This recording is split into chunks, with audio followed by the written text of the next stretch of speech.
welcome Matheus, my first guest on the Not Just Leadership podcast hosted by Global Institute for Leadership. Great to have you here. Thanks for joining me. Thank you very much, Dominic. I'm not really sure why I'm first, but I can say one thing, it's only up from here. Yeah, let's do this. So, why don't you give yourself a little bit of an introduction and share who's Matheus and where you're from, what you do? Yeah, sure thing. So my name is Matheus Cardoso. I'm first of all a man of God, a man of faith. I was born in Brazil, but grew up in Australia.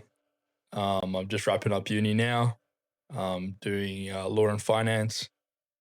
And yeah, back to you, Dominic. Yeah, nice. So, if you had some friends describe you, how'd they describe your personality? Yeah, sure thing. So I'm a pretty unserious person. I like having fun. I like classic Aussie banter.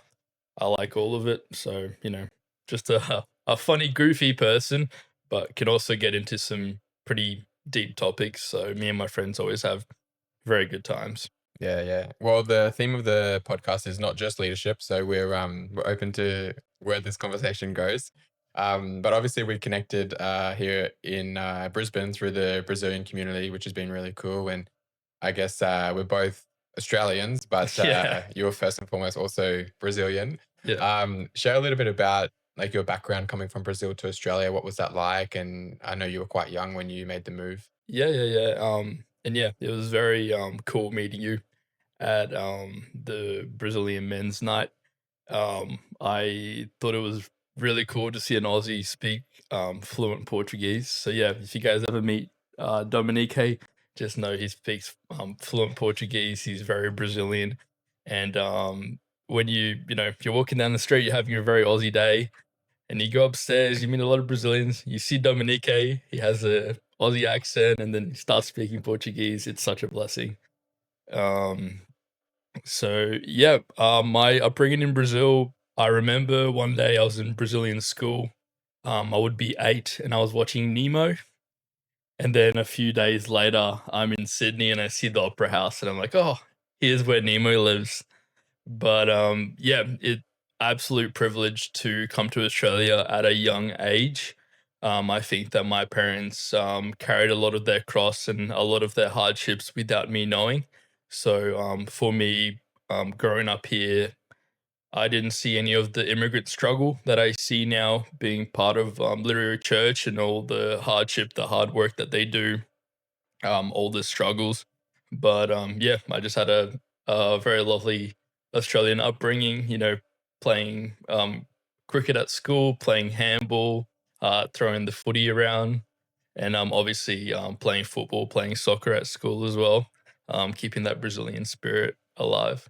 So if you came to Australia when you were 8, like what were your memories of Brazil and the move across? Yeah. So I remember it being pretty awesome actually, and very cute. If I can get the footage, I'll show you. But I had a little Brazilian flag, and I waved it to my family. Like in Brazil, very big family, and yeah, I was just very proud to go to Australia, but also I'm missing them a lot. But yeah, like I was very young, so I don't really remember much about Brazil and much about Australia as well. It was just a very good time in my life, I feel like. Yeah. And what part of Brazil your family from? Yeah. So my family's from Cuiabá, Mato Grosso. Yeah. So it's where Australia played in the World Cup in 2014. So Who did they play there?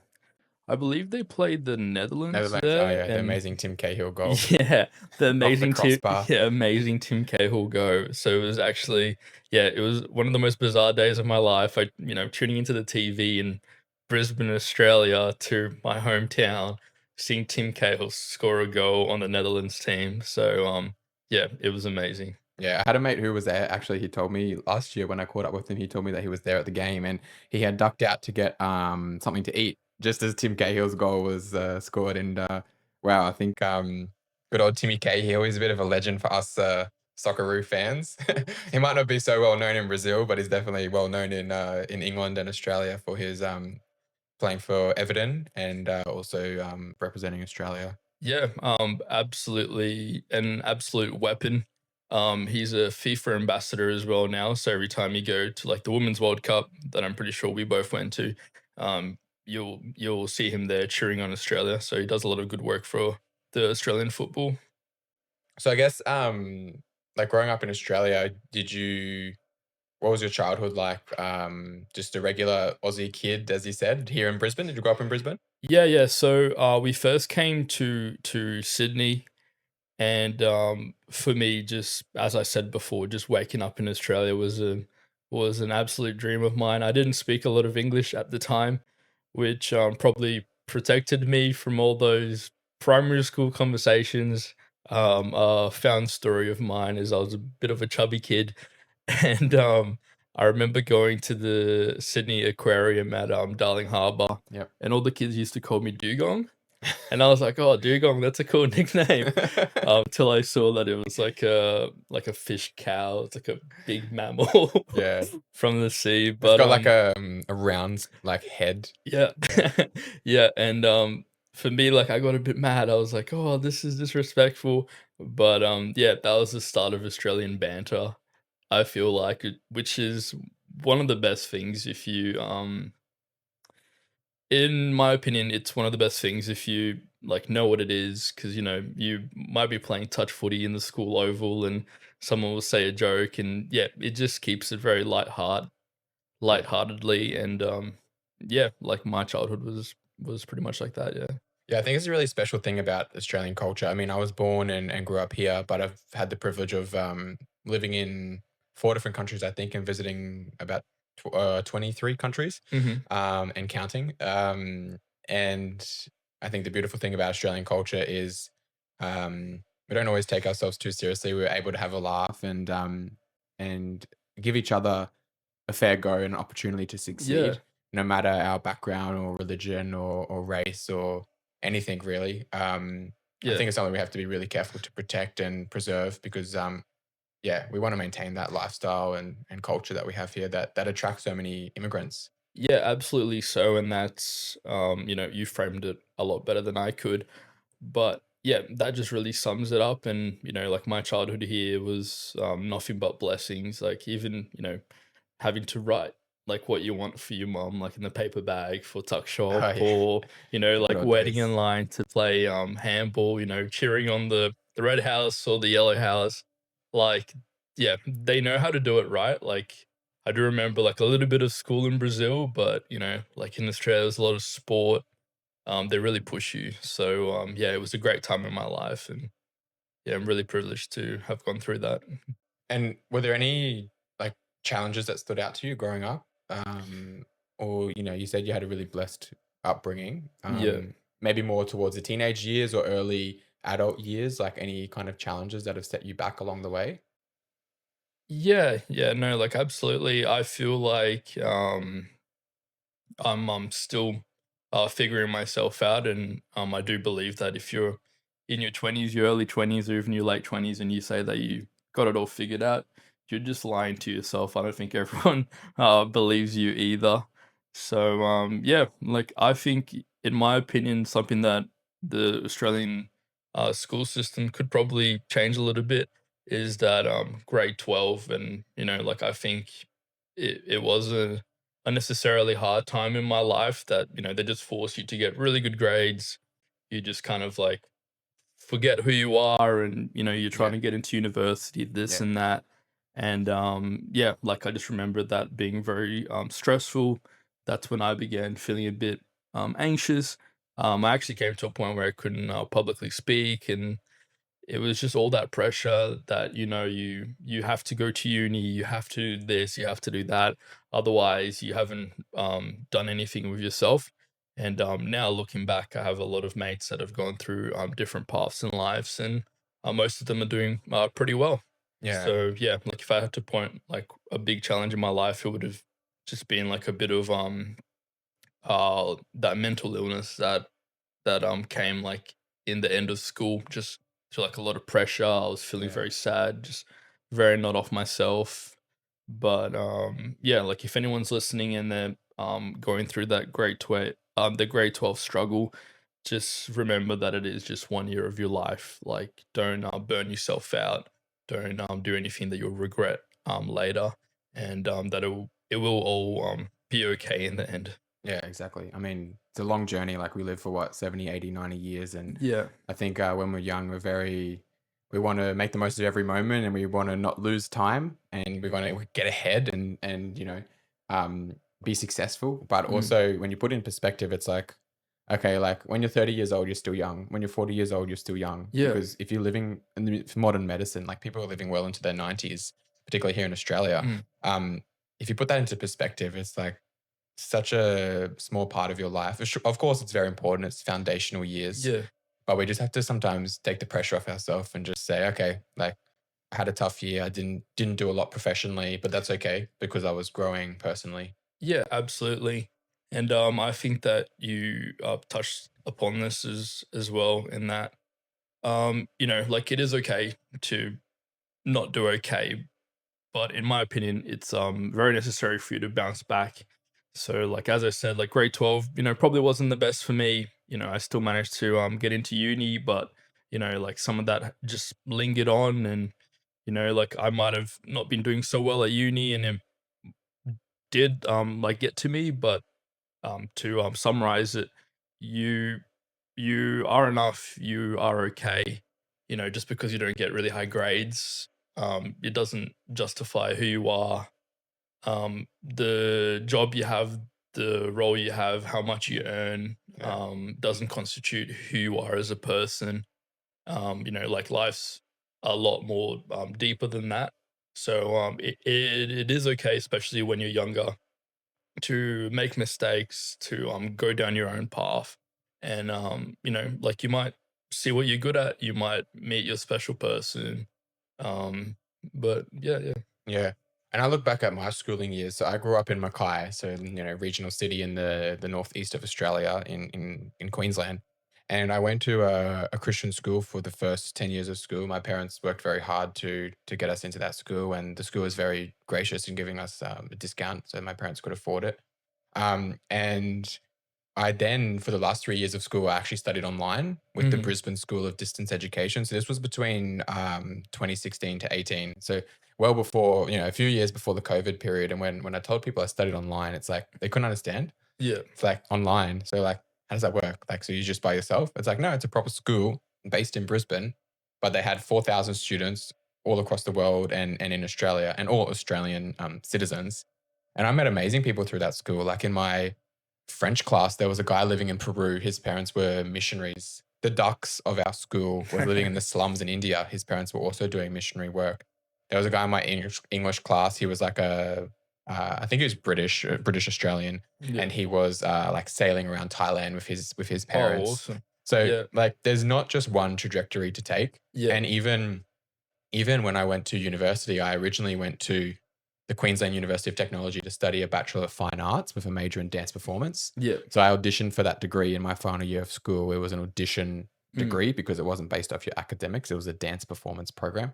And I was successful and got a vice chancellor's scholarship. So I thought, oh, this is the right career path for me. I'd been weighing up whether to pursue like dancing as a career or go Mhm. into business. And so when I was in my senior years of school, studying online at the distance education school, I also did a couple of subjects with the CQ University Start Uni Now program. So I got ahead of the degree and got a couple of subjects already credited, so I could fall Mhm. back into that program in the future if I needed to. But then I got successful into the dance performance program. I thought, okay, I'll go with this option. Like it had always been a struggle for me what to pursue. And then I moved to Brisbane from Mackay, and in the first week of the program, the head of dance, she said to all the students, and there was only one other guy and like 20 girls, and then myself, and she said, "If you don't have a burning passion to dance every day of your life, you shouldn't be in this course." I said to Yeah. myself, I shouldn't be in this course. Like I wouldn't describe it as a burning passion the way she described Yeah. it. I would describe it as like a love and a joy, but not and a challenge. I really enjoyed it because it was such a physical, mental challenge to do ballet. And Well, then I ended up getting absolutely. like a problem in my appendix. Like, well, it was an appendicitis. I don't know what it was, but it kind of went away miraculously. So I went to hospital at the end of the first week of the program, Mhm. and just like spent a number of hours by myself in a hospital bed just thinking about my future. I'm like, nah, I think I'll go back and pursue business studies. Like I did those 2 units while I was in school, so I have direct entry into that Mhm. uni in that course. And I think there's a lot of young people who can relate who like Yeah. you feel like you need to pursue a particular pathway. And particularly because I had done so many years of training and my parents had Mm. invested money and I had invested my own money in it. I had a lot of people who knew me because I was from a smaller regional town and Yeah. I felt like not necessarily an obligation, but I felt like I should give it a go, and I'm Yeah. happy I did. And then I've really felt, at 18 years of age, that no, this is not something I'm going to pursue professionally, and I'm happy with that. Yeah. Um, I did like a couple of dance teaching qualifications to Mhm. like be a qualified ballet teacher. Um, so yeah, I Yeah. think that's maybe you can relate as well. Like Yeah, no, absolutely, and, you might have felt that it was your, natural path as well. Like, ballet is one of those things that, I haven't done it before, but I assume that if you don't train for a week, 2 weeks, yeah, you, lose a lot of that, stamina and a lot of that strength that you need, to dance, especially at such a high level that you were doing at, university. But, that conversation that, your professor, had, to you kind of strikes back to, 2 conversations that I had at university, right in the first week, and that was, as I was choosing my, business, major, there was a big open day and it was split between economics and finance, and the economics professor was a very lovely guy. He said, economics, we help government, we help our fiscal policies. If you want to help people, do economics. And then he changed his complete demeanor and he goes, "But if you want to make money, but if you want to make money, do finance." And I feel silly, but that speech really changed my trajectory, which is so you yeah. went down the finance route. Yeah, yeah. So I went down the finance route. I was like, if I'm going to study hard, I might as well be repaid for it. Yep. And the second one's my law professors, and they do this movie thing, and they make it seem like law school's the end all be all. If you're not top of your class, you're going to fail in life. And they stand up and they're like, "Oh, now this part of the class, sit down, and this part, you guys are the only ones that will graduate." And yeah, like a lot of my friends that started law school didn't end up following it, but I wouldn't say that they're failures at all. I would say that they made a decision to follow something that might not have been natural to them, but is something that they're doing very well in now. So yeah, just because you hear your university professor saying if you study finance you're going to be wealthy, or if you don't study hard in law you'll be a failure. And yeah, I don't agree with that, but Yeah. yeah. And these days, the job market's changing a lot now. Like, there's Yeah. increasingly a openness to employing people who aren't necessarily university educated and who have maybe short courses or Mm, have like entrepreneurship under yeah. their belt. So I think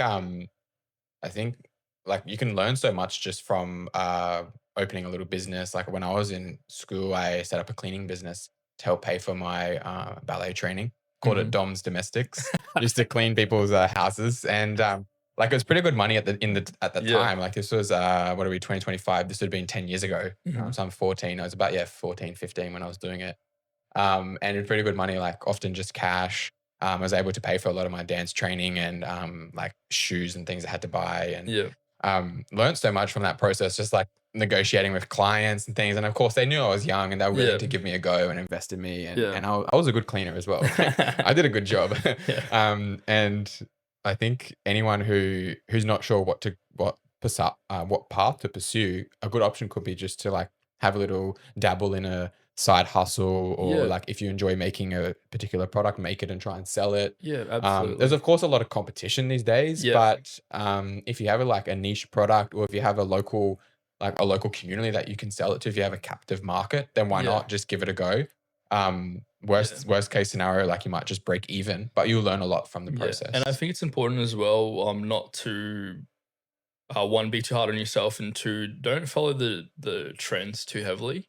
So when I was going through school, it was the start of the AI boom, And there's a lot of my friends that were considering dropping out of their courses and pursuing coding. And now these same friends that have dropped out to pursue coding can't necessarily get roles because AI is coding. Mm. So it's important to like, yes, like it's important to choose your own path, but it's also important to like evaluate the greater system that you're walking into to make sure that yes, you're not wasting your time. But yeah, I do completely like agree with you about side hustles or times off work or even holidays. Like a lot of people don't have a lot of time to think about their future and think about themselves. You've mentioned that like you had that time in the hospital, and that might have been a blessing in disguise. But Yeah. in my opinion, like making sure that you look after yourself and that you do take some time off can really brew some really nice things. Yeah, yeah. And so you talked a little bit about some of the challenges transitioning from school and going into university.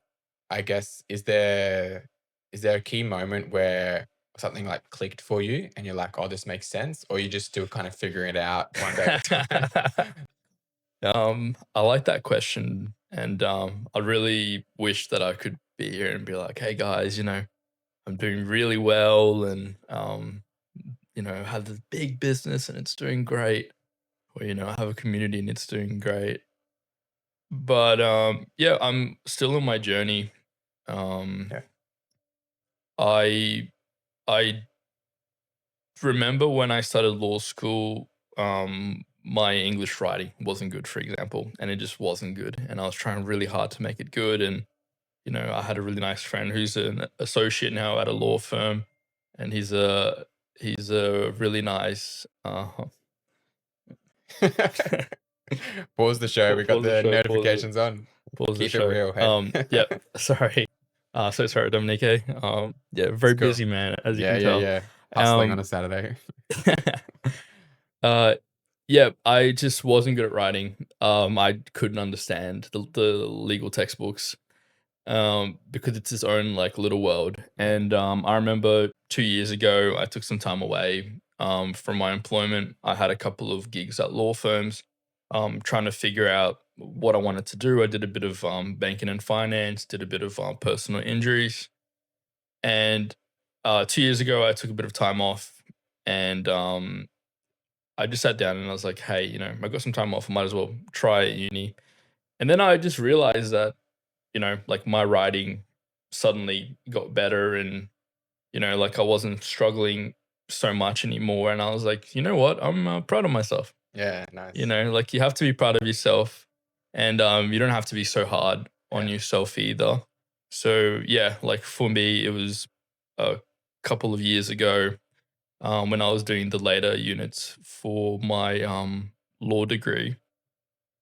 Yeah, it just clicked. It was like, these aren't our first year units anymore. These aren't second year units anymore.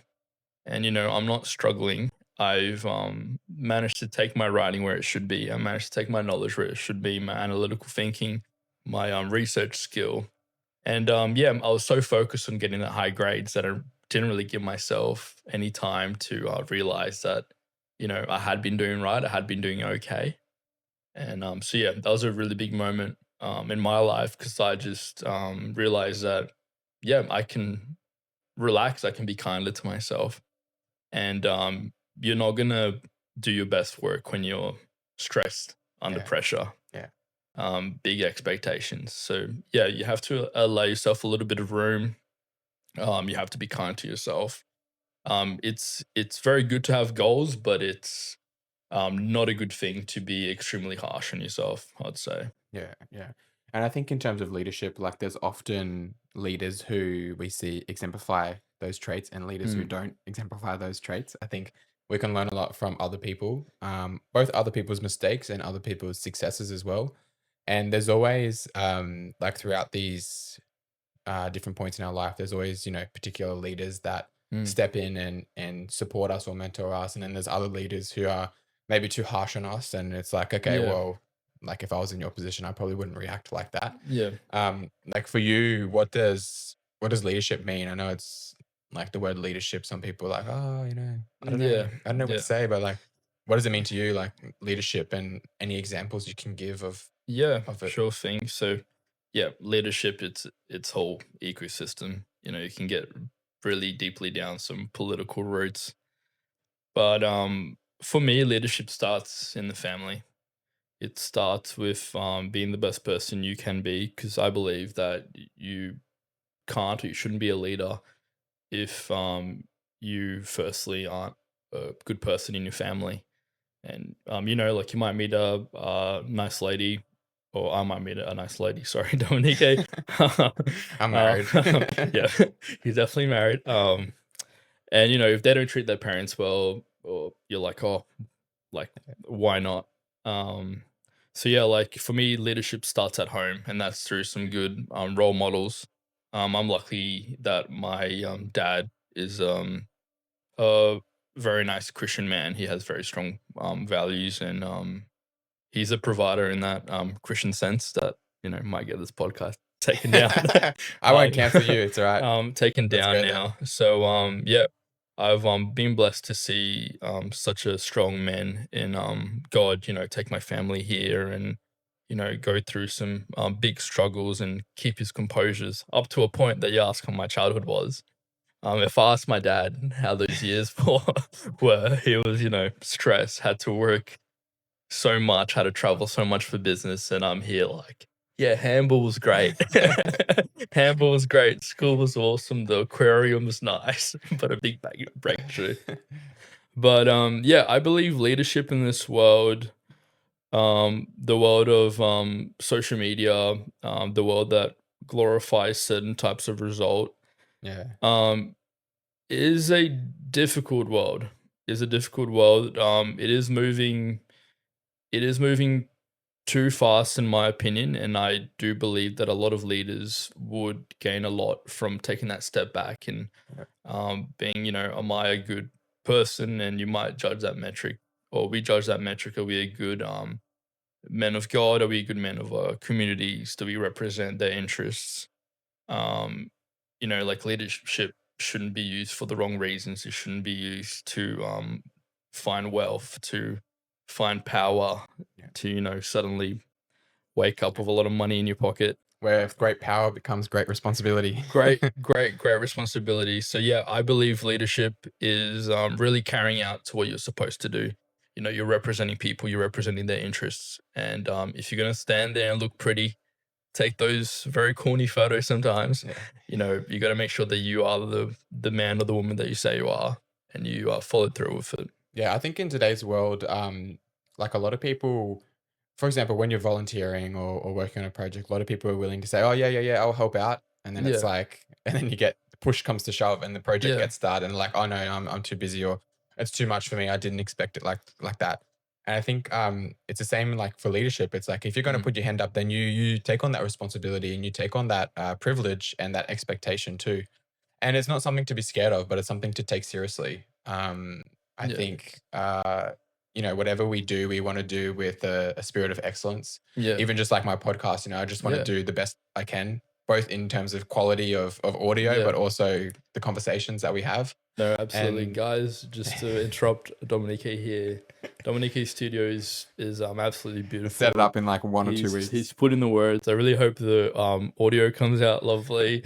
We can't fix much on the video side of things, but yeah, he's done a really good job, guys, to set this thing up. I think, yeah, doing things with excellence will set you apart from others Yeah, because everyone wants to get involved in the latest project, the latest gig, the latest yeah, business, the latest whatever political party.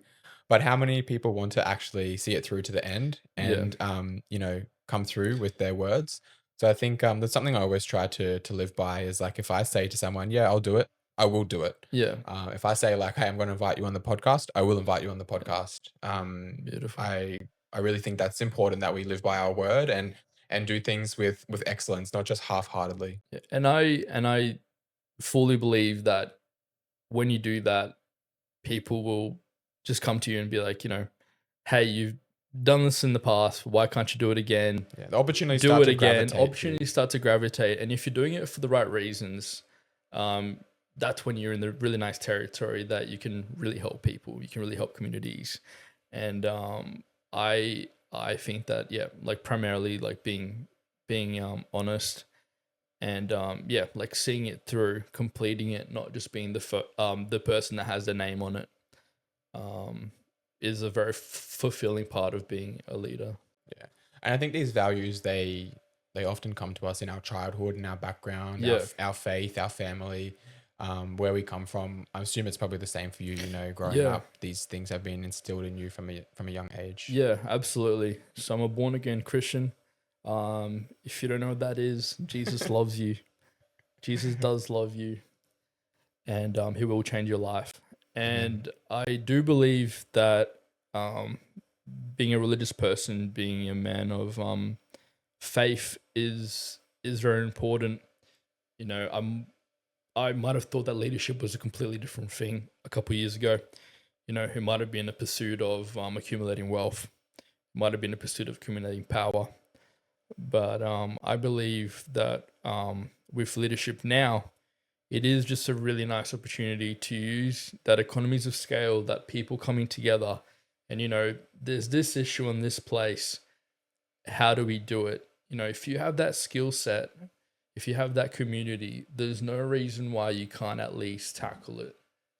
And even if it doesn't go through, even if you're not successful because of some third party issues, or things you just can't purely um, control, I do believe that you'll be very fulfilled in who you are as a leader.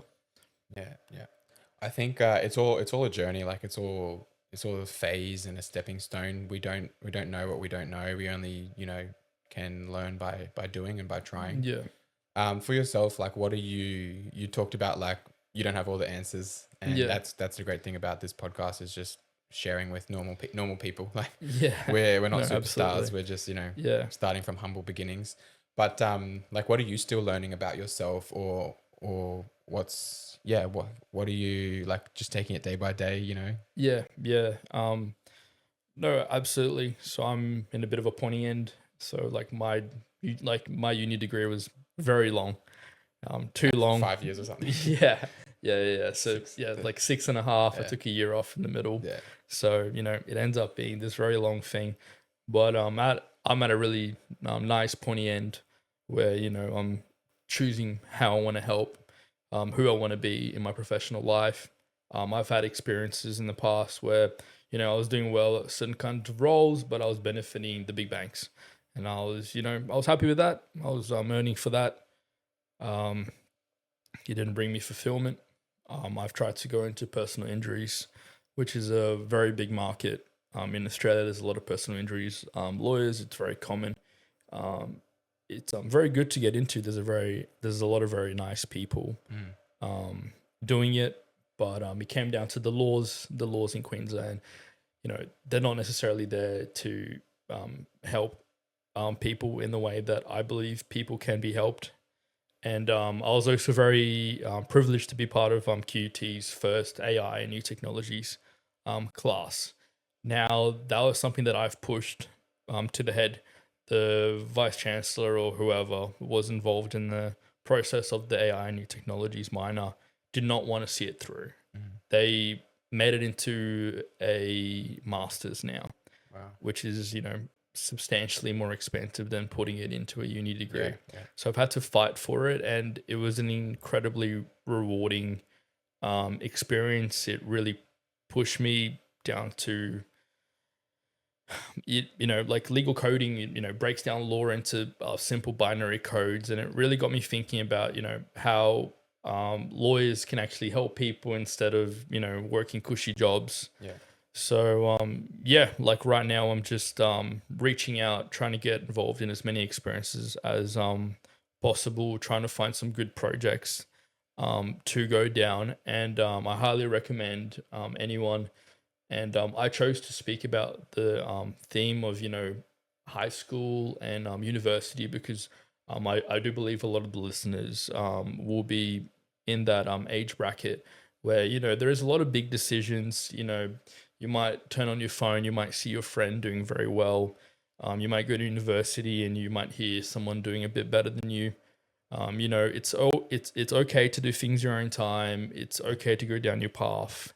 And one thing that I've learned through all of this is that, you know, God works in his own time. God works in his own time, and you can't rush it. You know, he might do it because you need to go through those failures or you need to experience it. How boring would life be if, you know, we just succeeded? Yeah, exactly. And And social media is just people's highlight reels, oh, like yeah, who absolutely. wants to post bad content on social media? Oh, No one. Everyone's absolutely. posting the best part of their day, the best part of the week, Yeah. the achievement they got. I mean, there's some accounts where people, they're very open and they post about their struggles, but Yeah. majority of the content you see is the highlights. Oh, absolutely. Yeah. So I think that, yeah, for me, it's about finding those good projects, and there are good people, guys. You know, don't get lost in the crowd. Yeah. There are good people. There are people that want to do good, and if it is a matter of time, if it is a matter of, you know, you have to apply for more things, or it is harder to get in, or the market it's a bit too niche, it will work out. You will reach there, and yeah, keep kicking, keep trying. Yeah, one thing we've got to be mindful of is I think the people we surround ourselves with. It's amazing how much it influences us, our thinking, our mindset. So I think it's okay to be selective in the right, in the right sense of the word. And it's okay to protect your circle of friendships and relationships, because those people have a really big influence on you. So why just, go out with whoever on the street? Like, why not actually think about, oh, does this person align with my values? Does this person align with where I want to go in life? Are they maybe better than me at something that can push me? Not seeing that as a threat, but seeing that, okay, he or her, she knows so much about this particular topic. I want to be around her. I want to be around him, so I can learn about that, and I can also share about things that I know that they might not be so aware of, and then together we can, go through this life together and journey. And those friends make it all more the worthwhile, and those are the friends you'll keep all throughout your life. You know, they might not be just the same friends that you used to dance with, or play soccer with, or Brisbane's a very tiny city. Mackay would have been the same, just not because they're your neighbor that they'll be your friends forever. That doesn't mean you don't like them as a person. Doesn't mean you don't love them sometimes as well. It just means that life has put you in this path for a reason, and that there will be better friends that can help you out at your times of need, and can celebrate when you're doing well as well. I think the hardest time is that transition period where you're wanting to grow personally and professionally, and it's like you're peeling off the layers and you're letting go of some things and some old friendships, and you're trying to go to the next level. It's like it feels quite lonely at that point, because I've heard Erwin McManus talk about this on social media and some of his content too. It can be like the loneliest time when you're going through this transition, and I think those transitions actually happen quite regularly. Like it feels like it's a time that I mean, at least in my situation, like the last few years, there's been a lot of transitions. Like I've lived in a few different countries over the last few years, now back in Australia, and those little moments in time do feel quite lonely. But then once you get through them, you see like the light at the end of the tunnel. Yeah, no, absolutely. And it comes down to a good point as well. And it's why, although my phone buzzed twice in this podcast, get off social media. Yeah. Focus on yourself. Can you spend time with yourself? Are you your own best friend? And if not, why not? There will come points in your life that only you can get out of things if you don't believe in religion. You can't rely on your partner. You can't rely on your friends. You have to be okay with making those big decisions. Dominic just said he's been in a couple of countries in a couple of years. You might think he's 30. I don't think he's 30. 24. Yeah, he's got married when I was 21. way younger. But yeah, like I think But I don't think we need to use our age as like a But it puts it in perspective as well. Yeah, like it puts in. As I said, I consider 30 as young. I consider 40 as young. Like I listen to a lot of Gary V's content, Gary Vaynerchuk, and he's like, he didn't make it until he was like 34. Yeah, he was out, working in a winery, in a wine cellar. His father's father's wine shop, and I always hope I can keep age in perspective. Yeah. And always see myself as young. I am young at the moment, so Yeah. it's like statistically, yeah, it's Yeah. true. No, like, But I want to yeah. be like in my 30s, in No, my of 40s, in course. my 50s with the same mindset. Yeah. And I hope like no matter what age people are who are watching this, they feel the same. No. Absolutely. And with technology and health, as you said, again, there's no reason why you can't do big career changes down the path. But yeah, you'll still need to be your best friend. You'll still need to make those hard decisions, and you still need to recognize when you've done right or wrong as well. Yeah, that's something Gary Vee also talks about is, you know, being your biggest fan. Like, Yeah. you know, believing in yourself and like I'm not sure other people's approaches on social media, but I always like my own post. I know it's a little bit like a taboo subject. Like people are like, oh, don't like your own post. That's weird. I always like it because so what? Like I'm proud of what I put out there. I don't mind. It might look a little bit like self-indulgent, but no.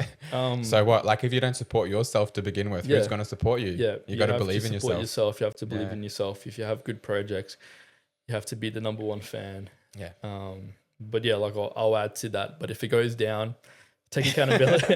Take accountability. It's okay to move on. You probably should move on, and yeah, it will be okay. Moving towards the end of this podcast episode, I wanted to just like hear from you if there's been maybe someone who's really inspired you, or maybe a few people that have really stood out along the way. Can be family, can be a famous person, can be anyone really. Yeah. Yeah, I'm very worried about tying myself to any big names, and that's just because of cancel culture. You know, I used to really like Kanye West's music, and then when you see all that stuff happen, you're like, oh, can I really pin myself down to it? And you know, that's happened over time with famous writers, famous movie stars, more musicians, more this, more that. If I was to say who I look up to now, it would still be coming back to that family value. It'd still be my dad. Yeah. You know, being composed, being a man of God, being able to provide for your family. Yeah, like in my belief, family is a good gift. I hope that one day I have my own family and I can be a good father for my sons and daughters. Be a good man for my wife as well. But yeah, in terms of looking up to people, yeah, if I was to just put a disclaimer out there, guys, you know, people won't be right 100% of the time. You know, people have a lot of good opinions and one or two will come out. Don't focus so much on idolizing people. Focus on their ideas, what they're trying to say. Yeah. And then come out to what you're thinking. Don't get confused by mass hysteria online, trends, too much negative news. Make sure that you're able to come through your own thoughts, your own decisions.